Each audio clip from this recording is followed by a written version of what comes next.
নমস্কার শ্রোতা বন্ধুরা, স্পিরিচুয়াল অ্যান্ড মোটিভেশনাল অ্যাডভাইস চ্যানেলে আপনাদেরকে স্বাগত জানাই। এখন উৎসবের মরশুম চলছে।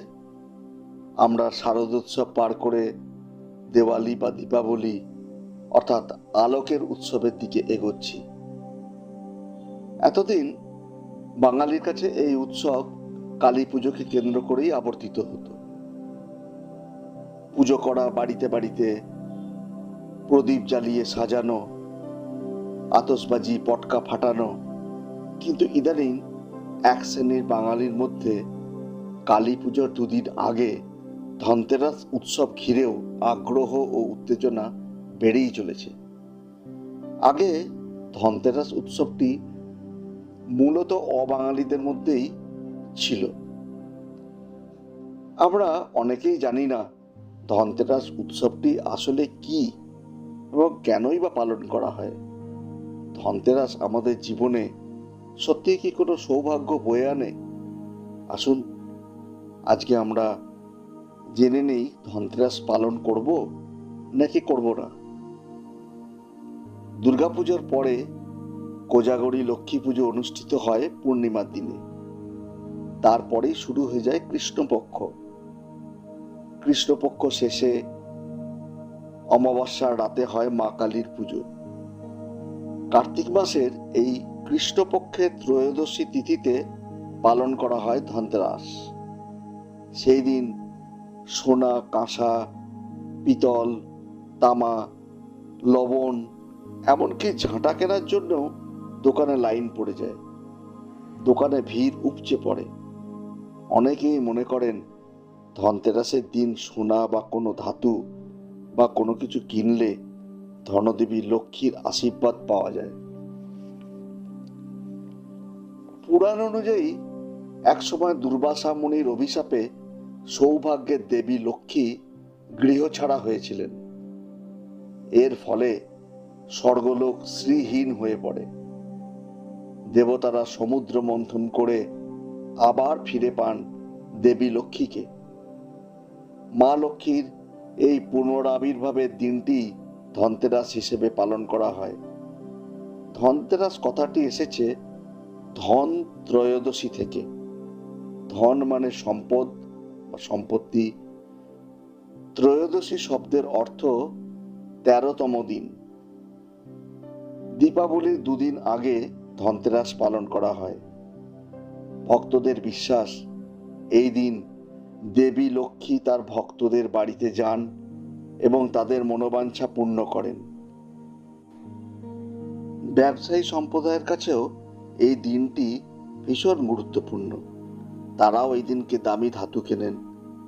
বর্তমানে এই দিনকে শেয়ার কেনারও হিড়িক লক্ষ্য করা যায়।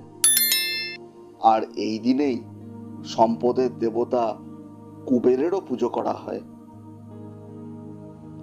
আবার অন্য একটি মতে প্রাচীন ভারতে ধন্বন্তরী ছিলেন আয়ুর্বেদ বিশেষজ্ঞ। তিনি ছিলেন বিখ্যাত আয়ুর্বেদ বিশেষজ্ঞ। আয়ুর্বেদ এবং মহৌষধের কথা উঠলেই ধন্বন্তরীর কথাই মনে আসে। তিনি এই ত্রয়োদশী তিথিতে জন্মগ্রহণ করেছিলেন। তাই মনে করা হয় যে তার জন্মতিথি ধন্বন্তরী ত্রয়োদশী বা সংক্ষেপে ধনতেরাস হিসেবে পালন করা হয়। এর সাথে ধনের কোনো সম্পর্ক নেই। হয়তোবা আয়ুর্বেদ বিশেষজ্ঞ ধন্বন্তরীর জন্যই কালী পুজোর আগের দিন 14 শাক খাবার প্রচলন হয়েছিল। আসলে কি এই সময়টা হচ্ছে ঋতু পরিবর্তনের সময়। হেমন্ত থেকে শীত ঋতুতে আস্তে আস্তে পরিবর্তন হয় এই সময়তেই। তাই এই ঋতু পরিবর্তনের ধকল অনেকেই সইতে পারেন না। তাদের শরীর খারাপ হয়। আমাদের এই সময়তে জ্বর জ্বালা, ঠান্ডা লাগা এই সমস্ত হয়। তাই এই ঔষধ গুণসম্পন্ন 14 রকমের শাক খেলে হয়তো কিছুটা শারীরিকভাবে সুস্থ বোধ করা যায় বা সুস্থ থাকা যায়।